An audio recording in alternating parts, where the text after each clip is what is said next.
لو قلت لك إن واحد من أشهر فلاسفة التاريخ غير طريقة تفكيره بسبب آلة كاتبة، هتصدق؟ الحقيقة إن أنا لو كنت سمعت الجملة دي من أسبوع كنت هقولك مستحيل. يعني إيه آلة كاتبة تغير طريقة تفكير فيلسوف؟ دي مجرد آلة بتكتب وخلاص. وده بالظبط اللي كنت فاكراه لحد ما اكتشفت حاجة خلتني أبص بشكل مختلف لكل أداة بستخدمها. إحنا طول عمرنا بنتعامل مع الأدوات على إنها مجرد مساعدات. القلم بيساعدك تكتب، الموبايل بيساعدك تتواصل، والاي اي بيساعدك تلاقي اجابه. سنه 1882 الفيلسوف الالماني فريدريك نيتشه بصره بدا يضعف بالتدريج، والكتابه بالقلم بقت جحيم بالنسبه له، فقرر يشتري آلة كاتبه.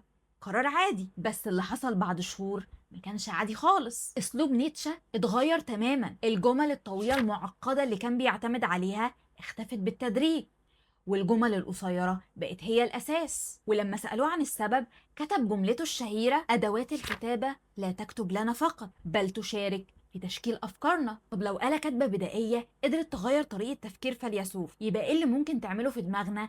أداة بترد علينا وبنناقشها وبتساعدنا في اتخاذ القرارات. ولأن مفيش حاجة صدفة، تعالوا بينا نفتح كتالوج اللعبة سوا ونعرف إزاي ال AI بدأ يغير طريقة تفكيرنا من غير ما نحس. زمان أغلبنا كان حافظ أرقام أهالينا وقرايبنا بسهولة، وكان يعرف يوصل لأي مكان بدون خريطة. دلوقتي لو الموبايل فصل شحن، في ناس مش هتعرف توصل لمكان هي بتروحه كل أسبوع. وده مش لأن ذاكرتنا بقت أضعف، لكن لأن مخنا ذكي جدا. أول لما لقى حد يشيل عنه المهمة قال: ليه أتعب نفسي في حفظ الأرقام والأماكن طالما في جهاز هيعمل ده مكاني؟ في علم النفس المعرفي العلماء بيسموا اللي بيحصل ده باسم التفريغ المعرفي. ببساطة مخك بيقرر ينقل جزء من الشغل لأداة خارجية عشان يوفر طاقته لحاجات تانية، وده في حد ذاته مش مشكلة. المشكلة بدأت لما بدأت تعتمد بشكل كلي على ال AI في التفكير واتخاذ القرار. حاليا في ناس كتير جدا أول لما بتحصل لها مشكلة في الشغل أو يطلب منها تكتب بوست أو تحلل حملة، أول حاجة بيعملوها مش إنهم يقعدوا مع نفسهم ويفكروا.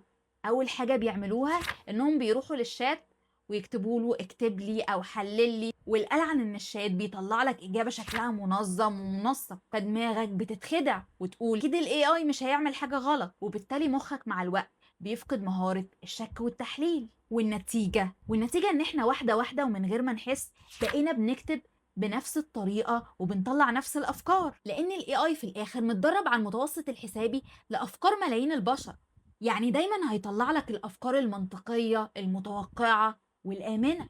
بس لو بصيت للتاريخ هتلاقي إن أعظم الاكتشافات والاختراعات والأفكار ما جاتش من الخيارات المنطقية أو المضمونة، جات من الأخطاء الفوضوية والتفكير الإبداعي النقدي. تفاحة تقع فتعرفنا الجاذبية، أو عفن في معمل يخلينا نكتشف البنسلين. ال AI من غير ما نحس خلانا نسخ متكررة من بعض، ملناش بصمة شخصية، وتحول عند ناس كتير من مساعد لبديل لعقلهم. طب الحل إيه؟ هل نقاطع ال AI؟ الإجابة طبعا لا. الحل انك ترجع تمسك عجلة القيادة. عارف الناس اللي صنعوا الاي اي بيستخدموه ازاي دلوقتي؟ بدل ما يقولوا له فكر بدلنا، بيقولوا له اتحدانا. لما تجيلك فكرة اكتبها الاول بطريقتك ودماغك وشخصيتك، وبعدين دخلها للاي اي واطلب منه يطلع لك فيها 5 اخطاء.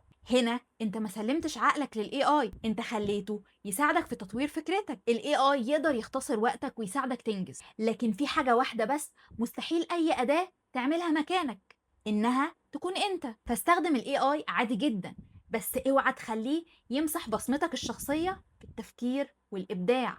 ولو الحلقة عجبتكم ما تنسوش تعملوا لايك وتشتركوا في القناة، واكتبوا لي في الكومنت إيه اخر فكرة او قرار استخدمتوا فيه الاي اي، وهل كان مساعد ولا حسيت انه بدأ يفكر مكانكم. ولاني مفيش حاجة صدفة، اشوفكم انا بسمة عادل الاسبوع الجاي في حلقة جديدة من كتالوج اللعب.